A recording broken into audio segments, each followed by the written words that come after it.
Hello everyone, welcome to RK tutorial. So guys, ఈరోజు అన్ని వార్తాపత్రికల్లో వచ్చినటువంటి ముఖ్యమైన విద్యా ఉద్యోగ సమాచారాన్ని ఈ వీడియోలో మనం చూడబోతున్నాము. ఓకేనా?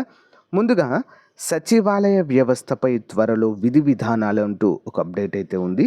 నెక్స్ట్ వాలంటీర్ల భవితవ్యము ప్రశ్నార్థకము అంటూ మరొక అప్డేట్. టెట్ షెడ్యూల్లో కీలకమైనటువంటి మార్పులు అంటూ మరొక అప్డేట్ అయితే మనము ఈ వీడియోలో చూడవచ్చు. ఎవరు కూడా మధ్యలో స్కిప్ చేయకుండా వీడియోని చూడండి. ఓకే ఎవ్రీవన్, మన ఛానల్లో ఉన్నటువంటి నిరుద్యోగ అభ్యర్థులకు ముఖ్యంగా APPSC, TSPSC, AP TET DSC మరియు తెలంగాణ టెట్ డిఎస్సికి ప్రిపేర్ అవుతున్న వారికి, ఏపీ గ్రామ వార్డు సచివాలయం, ఎస్ఐ కానిస్టేబుల్ ఉద్యోగాలకు ప్రిపేర్ అవుతున్న వారికి బంపర్ ఆఫర్ అండి. మరి 6 నెలల వ్యాలిడిటీతో ఆల్మోస్ట్ 20 ఇయర్స్ ఎక్స్పీరియన్స్ కలిగిన ఫ్యాకల్టీ చేత కోర్సెస్ అందుబాటులో ఉన్నాయండి. జస్ట్ 500 వ్యాలిడిటీతో 500 రూపీస్తో 6 months వ్యాలిడిటీతో అందిస్తున్నాం. అంతేకాకుండా కేంద్ర ప్రభుత్వ ఆర్ఆర్బి, ఎస్ఎస్సి ఉద్యోగాలకు సంబంధించినటువంటి కోంబో ప్యాక్ కూడా అందుబాటులో ఉంది. మరియు అన్ని పోటీ పరీక్షలకు ఉపయోగపడేటువంటి 50,000 ప్రశ్నలతో టెస్ట్ సిరీస్ కూడా అందుబాటులో ఉందండి. ముందుగా యాప్ డౌన్లోడ్ చేసుకోండి, డెమో చూసి మీకు నచ్చితే వెంటనే తీసుకోండి. ఓకే, సో గైస్, ముందుగా చూసినట్లయితే టెట్ షెడ్యూల్లో కీలక మార్పులు. అక్టోబర్ 3 నుంచి 20 వరకు పరీక్షలు, నవంబర్ 2న ఫలితాలు. కొత్త షెడ్యూల్ విడుదల చేసినటువంటి ప్రభుత్వము. ఆంధ్రప్రదేశ్ టీచర్ ఎలిజిబిలిటీ టెస్ట్ షెడ్యూల్లో పలు కీలక మార్పులు చోటు చేసుకున్నాయి. టెట్ షెడ్యూల్లో పలు మార్పులతో సోమవారం సవరించిన నోటిఫికేషన్ పాఠశాల విద్యాశాఖ కమిషనర్ ఎస్ సురేష్ గారు విడుదల చేశారు. దరఖాస్తులు, పరీక్ష ఫీజు, పరీక్షల తేదీలను పొడిగిస్తూ కొత్త షెడ్యూల్ను విడుదల చేశారు. గతంలో విడుదల చేసిన షెడ్యూల్ ప్రకారము నెల 3 నుంచి 17 వరకు పరీక్ష ఫీజు, దరఖాస్తులను సమర్పించవలసింది ఉండగా ఆ గడువును వచ్చే నెల 3వ తేదీ వరకు పొడిగించారు. సెప్టెంబర్ 19న ఆన్లైన్ మాక్ టెస్టులు నిర్వహిస్తారు. సెప్టెంబర్ 22 నుంచి హాల్ టికెట్లు అందుబాటులో ఉంచుతారు. అక్టోబర్ 3 నుంచి 20 వరకు పరీక్షలు నిర్వహించన్నారు. ఉదయం 9:30 నుంచి మధ్యాహ్నం 12 గంటల వరకు సెషన్ 1, మధ్యాహ్నం 2:30 నుంచి మధ్యాహ్నం 5 గంటల వరకు సెషన్ 2, 2 సెషన్లలో పరీక్షలు ఉంటాయి. అక్టోబర్ 4, 5 తేదీలలో ప్రాథమికకి, 27వ తేదీన ఫైనల్కి విడుదల చేస్తారు. నవంబర్ 2వ తేదీన తుది ఫలితాలు కూడా విడుదల చేస్తారు. జూలై 2వ తేదీన టెట్ నోటిఫికేషన్ విడుదల చేసినప్పటికీ అభ్యర్థుల విజ్ఞప్తి మేరకు టెట్ డిఎస్సిలను వీటికి సన్నద్ధమయ్యేందుకు మరింత గడువు ఇస్తూ ప్రభుత్వం ఇటీవల నిర్ణయం తీసుకుంది.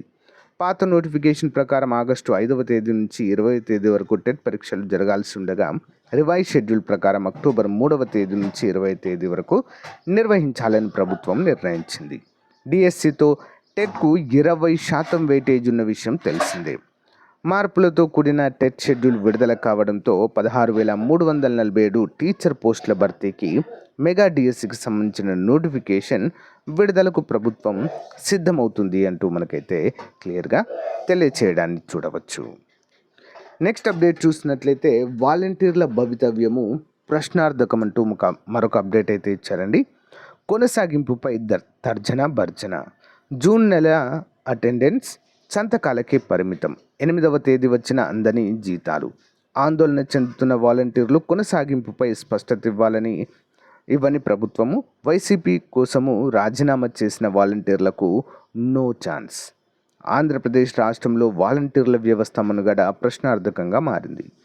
గత వైసీపీ ప్రభుత్వం గ్రామ సచివాలయము వ్యవస్థతో పాటు గ్రామ వాలంటీర్లను నియమించింది. అయితే కూటమి ప్రభుత్వంలో వచ్చాక వీరిని కొనసాగిస్తారా లేదా అనేది ప్రభుత్వం ఇంకా స్పష్టం చేయలేదు.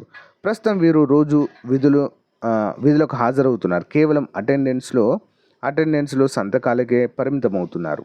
జూలై నెల పెన్షన్ల పంపిణీ కూడా ప్రభుత్వము వాలంటీర్ల సేవలు వినియోగించుకోకపోవడంతో వారిలో ఆందోళన నెలకొంది.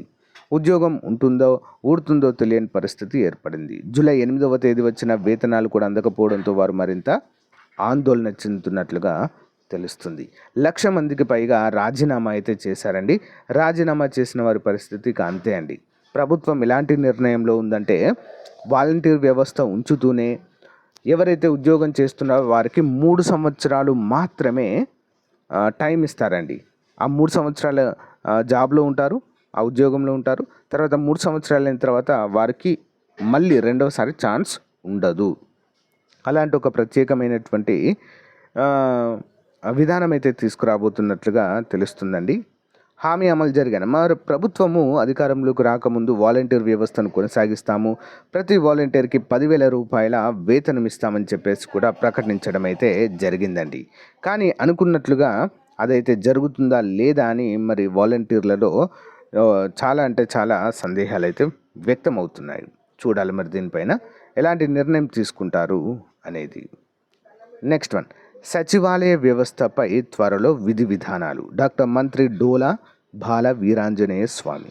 గ్రామ వార్డు సచివాలయ వ్యవస్థలో పూర్తి స్థాయిలో అధ్యయనం చేసి నూతన విధి విధానాలు రూపొందిస్తామని రాష్ట్ర సాంఘిక సంక్షేమ శాఖ మంత్రి డాక్టర్ డోల బాల వీరాంజనేయ స్వామి తెలిపారు. ప్రజా సమస్యల పరిష్కారమే తమ ప్రభుత్వ లక్ష్యమని స్పష్టం చేశారు. సోమవారము వెలగపూడి సచివాలయంలో మరి రాష్ట్రంలోని వివిధ ప్రాంతాల నుంచి వచ్చిన ప్రజల నుంచి మంత్రి వినతులు స్వీకరించారు. గ్రామ వార్డు సచివాలయ ఉద్యోగుల అసోసియేషన్ ప్రతినిధులు మంత్రిని కలిసి తమ సమస్యలు విన్నపించుకున్నారు. రూరల్ ప్రాంత సచివాలయాల్లో పనిచేస్తున్న డిజిటల్ అసిస్టెంట్లపై పనిభారం పెరుగుతుందని కూడా టెక్నికల్ స్కిల్స్ ఆధారంగా తమను పాఠశాల కళాశాలల్లో వినియోగించుకోవాలని వారు మంత్రి దృష్టికి తీసుకొచ్చారు. ఈ సందర్భంగా ఆయన మాట్లాడుతూ గ్రామ వార్డు సచివాలయ వ్యవస్థ పూర్తి స్థాయిలో అధ్యయనం చేసి మంచి నిర్ణయం కూడా తీసుకుంటామని ఈ సందర్భంగా తెలియచేయడాన్ని చూడవచ్చు. ఓకేనా, చాలా శాఖలకైతే వీరిని పంపేటువంటి అవకాశాలు ఉన్నాయండి. ఓకేనా, సచివాలయ వ్యవస్థలో ఆల్మోస్ట్ మనకు 12 మెంబర్స్ ఉండే కదా. సో వైసీపీ ప్రభుత్వంలో వాటిని 8 చేస్తామని చూసింది. ఇప్పుడు 8 కాదండి, 4, 5 ఉంటే కూడా ఎక్కువగా ఉండేటువంటి పరిస్థితి అయితే ఏర్పడుతుంది. అన్ని శాఖలకు వీరిని పంపేటువంటి అవకాశాలే ఉన్నాయి. ఇంతకుముందు కూడా చూసాం మనం 14,500 ఇంజనీరింగ్ అసిస్టెంట్లను మరి వేరే శాఖలకు R&B ఇతర పంచాయతీరాజ్ శాఖలకైతే మరి బదిలీ చేస్తున్నట్లుగా కూడా మనకైతే కథనాలు రావడం అయితే జరిగింది. సో ఆ విధంగా అయితే ఉపయోగించుకుంటున్నారు, చూడాలి. సో గైస్, ఇది రోజుకు సంబంధించిన అప్డేట్. మీకు నచ్చితే లైక్ చేయండి, తప్పకుండా మీ ఫ్రెండ్స్తో షేర్ చేయండి. Thank you.